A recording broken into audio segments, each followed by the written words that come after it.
Hello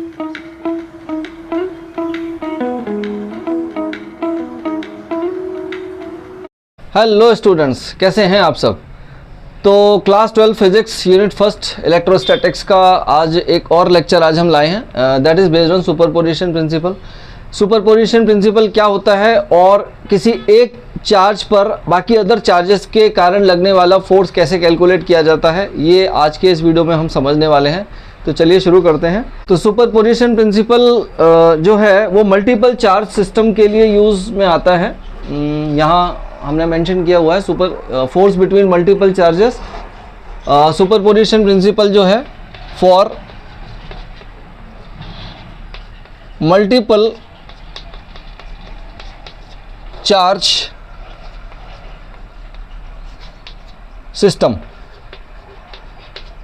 यानी एक ऐसा सिस्टम जिसमें बहुत सारे चार्ज एक साथ कहीं रखे हुए हों और बाकी फिर उन सभी चार्जेस के द्वारा किसी एक चार्ज पर नेट फोर्स को हमें कैलकुलेट करना हो, तो उसके लिए हम सुपरपोजिशन प्रिंसिपल को यूज़ करते हैं। तो सुपरपोजिशन प्रिंसिपल कहता है कि when a number of charges are interacting then the total force on a given charge is the vector sum of all the forces exerted on it due to all the other charges.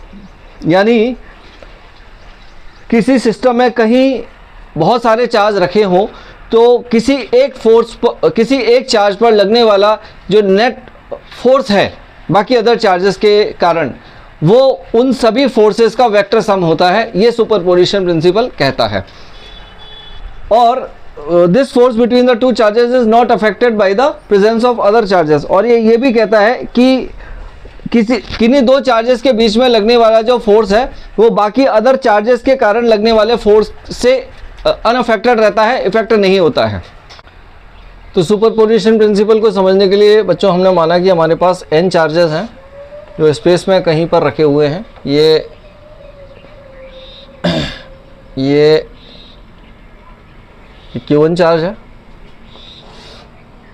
ये Q2 charge है, ये Q0 charge है और ये आपका Qn charge है। तो ये Q1 चार्ज है, ये Q2 है, इसको हम Q0 मान लेते हैं और ये Qn है। तो ये हमारे n चार्जेस हैं और हमें इन सभी चार्जेस के कारण इस Q0 चार्ज पर लगने वाले फोर्स को, नेट फोर्स को कैलकुलेट करना है। तो चलिए देखते हैं कैसे करेंगे। ये स्पेस है क्योंकि ये 3 एक्सिस को शो कर रहा है, क्योंकि अगर 2 एक्सिस होती तो वो प्लेन को शो करता। ये हमने एक एक्स एक्सिस मानी है, एक वाई एक्सिस मानी है, एक जेड एक्सिस मानी है। तो ये 3D फिगर है हमारा, ये 3 एक्सिस हैं। तो पहले क्या करते हैं, इसके लिए हम पोजीशन वेक्टर मानते हैं। Q1 ये ओरिजिन है, तो Q1 चार्ज की ओरिजिन से जो पोजीशन वेक्टर है वो R1 वेक्टर है। Q2 चार्ज का जो पोजीशन वेक्टर है ओरिजिन से वो R2 वेक्टर है। ये R0 वेक्टर है, इसको R0 मान लेते हैं और ये Rn वेक्टर है। ठीक है, अब क्या करना है, अब हमें निकालना है, इसको और थोड़ा छोटा कर लेते हैं क्योंकि स्पेस की हमें ज़रूरत पड़ेगी। तो इसको थोड़ा सा ये छोटा कर लेते हैं या थोड़ा सा और बड़ा कर लेते हैं, बस इतना बहुत है, ये जगह का यूज़ में आ जाएगी। ठीक है, तो अब पहले हम डिस्प्लेसमेंट वेक्टर निकालते हैं। डिस्प्लेसमेंट वेक्टर, तो Q1 से Q0 की तरफ जो वेक्टर होगा वो फर्स्ट डिस्प्लेसमेंट वेक्टर होगा और इसको हम बोल सकते हैं R वेक्टर 1 to 0, यानी displacement vector from Q1 charge to Q0 charge. तो Q0 चार्ज को मैं थोड़ा यहाँ लिख देता हूँ, अब ठीक है। ऐसे ही जो Q2 चार्ज का Q0 की तरफ डिस्प्लेसमेंट वेक्टर होगा वो होगा R वेक्टर 2 इसको भी अंदर ही लिखते हैं, नहीं तो फिर अभी दिक्कत आएगी। ठीक है, ऐसे ही NH चार्ज का जो डिस्प्लेसमेंट वेक्टर होगा वो होगा R वेक्टर N0। अब ठीक है, अब हमें यहाँ से एक टर्म समझनी है बच्चों, फोर्स की डायरेक्शन और फोर्स को लिखना। फोर्स को कैसे लिखा जाता है, तो इसको थोड़ा देख लेते हैं। तो फोर्स को जो लिखने का तरीका है वो है F ऑन बाई, यानी पहले जो टर्म लिखी हुई है उस पर फोर्स लगेगा और दूसरे के कारण फोर्स लगेगा। जैसे अगर F12 है तो इसका मतलब है Q1 चार्ज पर फोर्स लगेगा और Q2 चार्ज के कारण लगेगा। ऐसे ही अगर F21 लिखा हुआ है तो इसका मतलब है Q2 चार्ज पर फोर्स लगेगा और F1 के कारण लगेगा। यानी इसको फोर्स लगाएगा, ये ऐसे उल्टा रीड किया जाता है, उल्टा चला जाता है इसमें। F12 का मतलब है Q2 चार्ज पर फोर्स लग रहा है और Q1 चार्ज पर लग रहा है, Q2 फोर्स लगा रहा है Q1 चार्ज पर, और इसका मतलब है Q1 चार्ज फोर्स लगा रहा है Q2 चार्ज पर। तो इसको ऐसे उल्टा रीड किया जाता है। ये इसकी एक ट्रिक है, इसको आप समझ लीजिएगा। तो अब हम क्या करते हैं, अब हम नेट फोर्स निकालते हैं इस पर Q0 चार्ज पर। नाउ तो लिख देते हैं, नाउ जगह थोड़ा सा इसको छोड़ा और छोटा कर लेते हैं। Now the net force on Q0 charge due to all other charges. तो इसको लिखा जाएगा, अरे फोर्स को रिप्रेजेंट करना है। तो बच्चों एक बार इसकी फोर्स की डायरेक्शन भी देख लीजिए। Q0 चार्ज पर ये वाले पहले फोर्स की जो डायरेक्शन होगी वो ये होगी, और इसको हम बोलेंगे F01। ऐसे ही nth चार्ज सेकंड जो फोर्स की डायरेक्शन होगी वो ये होगी, और इसको हम बोलेंगे F02। ऐसे ही इसकी जो डायरेक्शन होगी, इसको रब कर देते हैं, इसको बोलेंगे F0n। तो अब ये इसमें फोर्सेस की डायरेक्शन होंगी। अब हम निकाल लेते हैं नेट फोर्स। तो नेट फोर्स को हम F0 बोलेंगे, F0 इज इक्वल टू, और ये होगा F01 प्लस F02 प्लस ऐसे ही सो ऑन F0n। ठीक है, तो अब इनकी वैल्यूज़ हम पुट कर देते हैं। वैल्यूज़ पुट करके हमारा सुपरपोजिशन प्रिंसिपल से आंसर आ जाएगा। तो देखिए F01 पहले फोर्स की, अच्छा कूलाम फोर्स से जो कूलाम्स लॉ से जो फोर्स की वैल्यू होती है वो होती है K Q1 Q2 upon R²। ये हम ऑलरेडी स्टडी कर चुके हैं।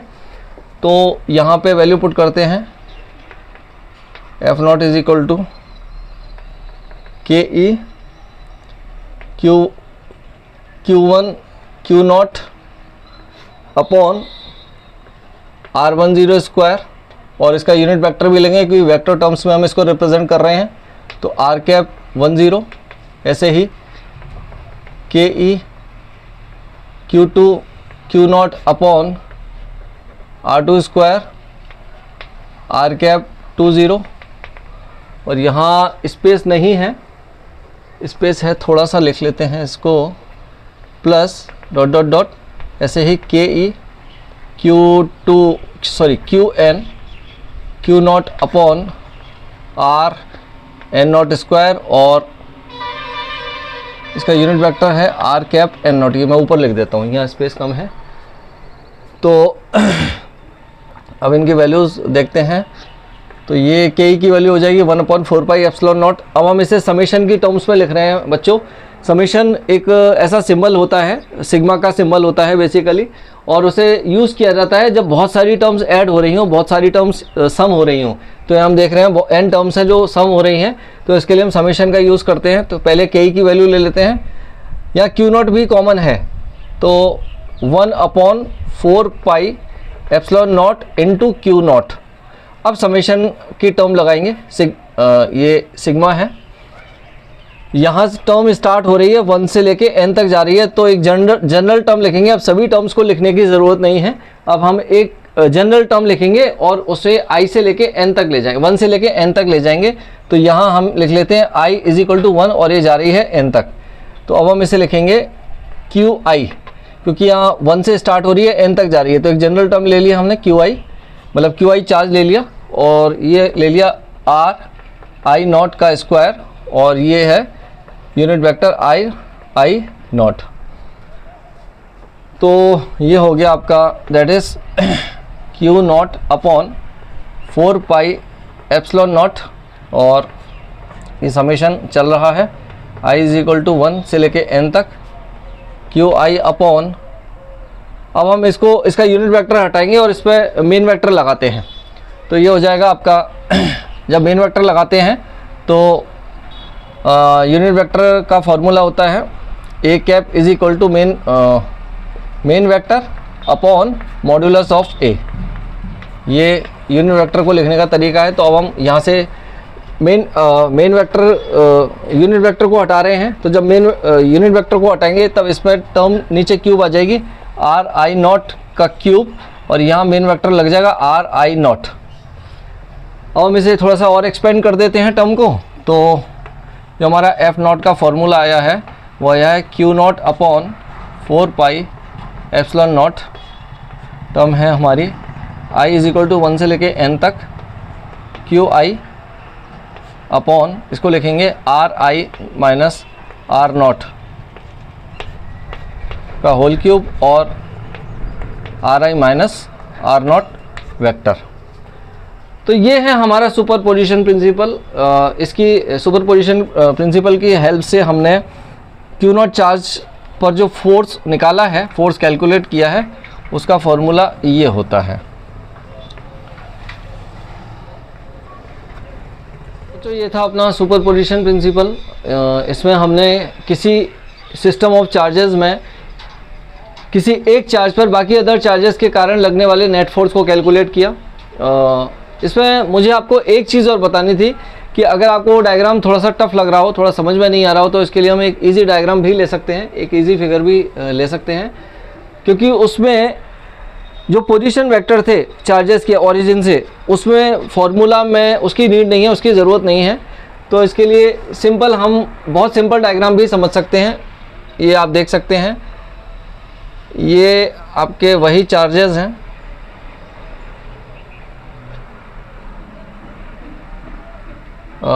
ये Q1 चार्ज है, ये वही Q2 चार्ज है, ये वही आपका QNth मतलब Qn चार्ज है, और ये Q0 चार्ज है जिस पर हमें इन सभी चार्जेस के कारण नेट फोर्स को कैलकुलेट करना है। इसे हम लिखेंगे बाद में। तो पहले क्या करते हैं, इसके डिस्प्लेसमेंट वेक्टर लेते हैं, एक ये है, एक ये, एक ये। तो अब यहाँ लिख लेते हैं ये Q0 चार्ज है। तो इनका जो डिस्प्लेसमेंट वेक्टर होगा वो होगा Q1 चार्ज से Q0 की तरफ, और ये होगा R वेक्टर 1 नॉट।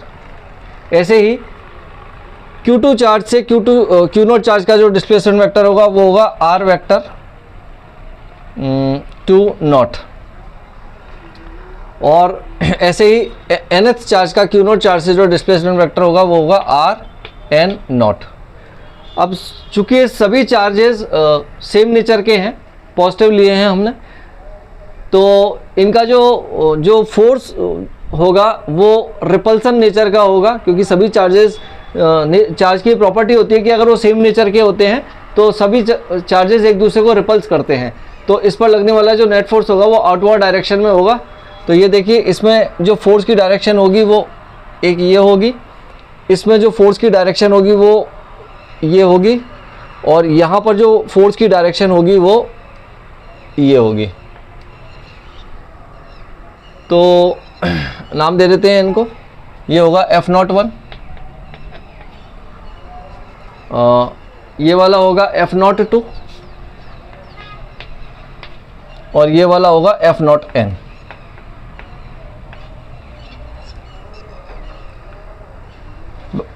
बाकी कैलकुलेशन सेम है, बाकी एज इट इज़ है।